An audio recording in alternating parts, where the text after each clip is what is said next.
হিন্দুদের উপর হামলা ধর্মীয় নয়, রাজনৈতিক, বললেন মির্জা ফখরুল ইসলাম আলমগীর।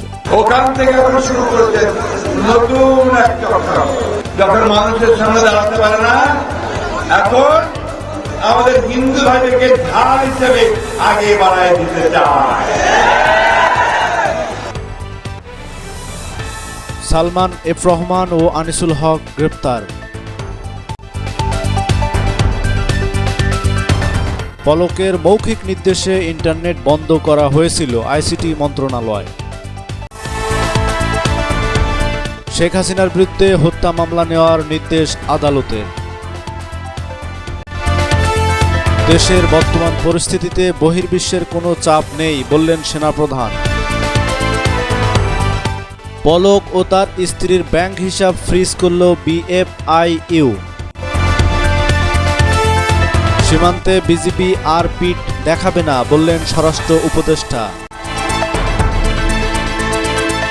সপ্তাহব্যাপী কর্মসূচির ডাক বৈষম্য বিরোধী ছাত্র আন্দোলনের। ভারতীয় গণমাধ্যম সংখ্যালঘুদের নিয়ে মিথ্যাচার করছে, বললেন সার্জিস আলম। জাতীয় দৈনিক আলোচিত কণ্ঠ।